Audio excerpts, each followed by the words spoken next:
Baggins, Shire. 2 words screamed out of a creature, strapped down in the dark. And the moment Sauron had them, he did the thing that makes no sense until you understand what he was after. He opened the gate and let the creature walk free. Not an escape, not a bribe.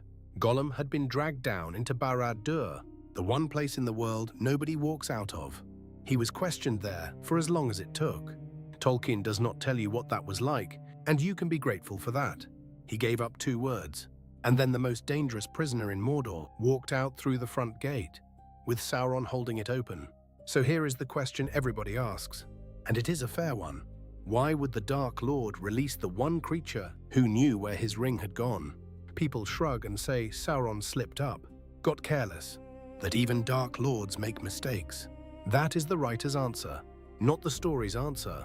In the story, it was not a mistake. It was a plan, and to see why, you have to look at what those 2 words were worth to him. On their own, they were worth almost nothing.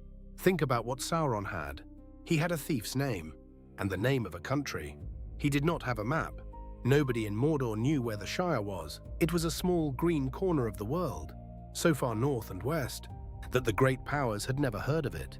Had no armies, no fame, nothing that would ever have crossed the Dark Lord's desk. Baggins in the Shire to Sauron was a stranger in a town he could not find. He could not send soldiers to a place he could not point to. What he needed was something that already knew the way there, and he had one. He had just spent months breaking it. Now go back a step, because you need to know how Gollum ended up on that rack. And the answer is that he walked into Mordor on his own 2 feet. After Bilbo took the ring off him in the Misty Mountains, Gollum stayed underground for years. Then he came out, and he started to hunt. He had 1 word to go on, the last thing Bilbo ever shouted at him, and that word was Baggins. So he followed it. He came down out of the mountains and he went south. The pull of the ring and the hate of the thief carried him toward the one place he thought the answer might be. And it carried him all the way to the Black Gate. And that was the mistake, his mistake, the one nobody planned. He got too close to Mordor, hunting the thing that had ruined him. And Sauron's watchers took him. They did not know what they had at first. They had a starved, half-mad creature muttering about a ring. And in Sauron's world, everybody is looking for a ring. So that alone would not have saved his life. But the questioning went deep, and what came up out of Gollum had a shape to it. Bilbo Baggins of the Shire had a ring that turned him invisible, a ring he had carried out of the deep places under the mountains. To you and me, that is a story. But Sauron had spent an age looking for exactly that. To him, it was the first solid word he had heard about the one ring in a very long time. So now Sauron had his 2 words. And here is where the patience starts, the part that should frighten you. Sauron cannot march an army out to find them.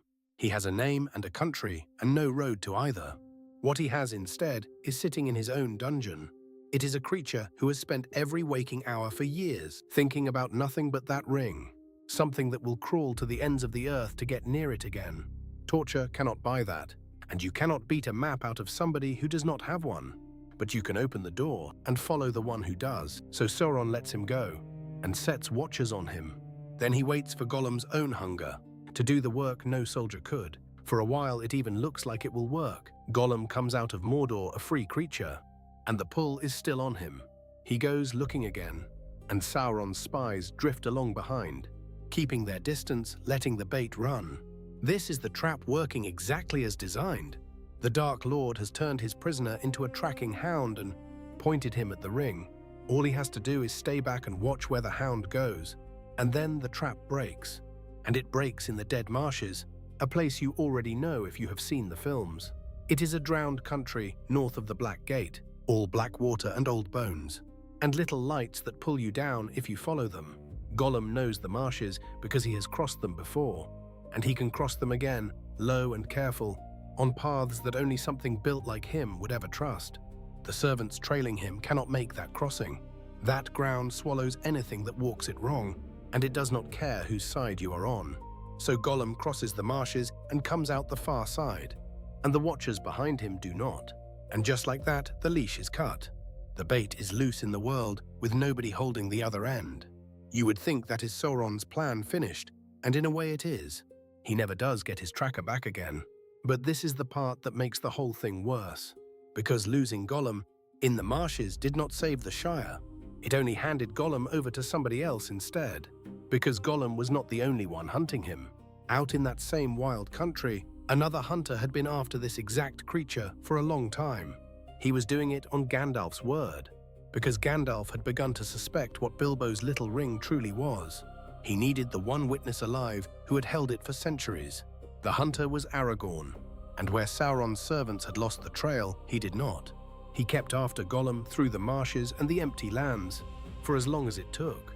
In the end, he took him alive, and it was not a clean night's work. He called it the worst part of the whole long journey. He dragged that hissing, biting thing back across the wilds on foot, all the way to the woodland realm of the elves in Mirkwood. There it could finally be held and questioned by someone on the right side. And that is the hinge the entire War of the Ring turns on, because now Gandalf gets to ask the questions. Gandalf sits with Gollum in the halls of Thranduil and pulls the story out of him properly, gently at first and then not gently at all, until the pieces come together. And it all comes out: the ring found in the river, the birthday quarrel, the cousins strangled and hidden in the marsh, the long years in the dark under the mountains, the hobbit in the tunnel who took the ring, and the one word Gollum had chased ever since. And here is the detail that makes the questioning matter. The thing Gandalf had needed a witness for. Gollum had held the ring for the better part of 5 centuries. In all that time, it never burned him, never marked him, never showed him for what he was carrying. That kind of patience, a slow and total grip on one creature across 500 years, is the signature of only one ring in the world. At the end of it, Gandalf is sure of the thing he had only feared. The quiet little ring Bilbo left to Frodo on the mantle in Baggins is the one ring itself. The Master Ring, the one Sauron has been hunting for an age. Everything Gandalf does after that starts right here with a prisoner and a question, in a cell in the woods, the warning to Frodo, the Council of Elrond, the whole desperate plan to carry the ring to the fire. All of it traces back to this room. So look at what Sauron built step by step. He took the one creature alive who could lead a hunter to the ring, and he set him loose on purpose to be exactly that, a living compass pointed straight at the thing he wanted most. The plan was sound, but the creature slipped the leash in the one stretch of country his own servants could not cross. It is the kind of small, stupid, physical detail that whole wars turn on, and the very thing he released to find the ring got caught by the other side. They used it to confirm for Gandalf exactly what Sauron had spent an age trying to keep secret. And it gets worse than that. Think about what those 2 words, Baggins and Shire, did in the end. Sauron did act on them in the end. He sent the Nazgul North, the Black Riders, out to find the Shire and the Baggins in it.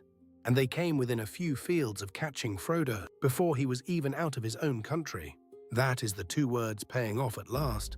The Dark Lord finally pointing his worst servants at the right patch of the map.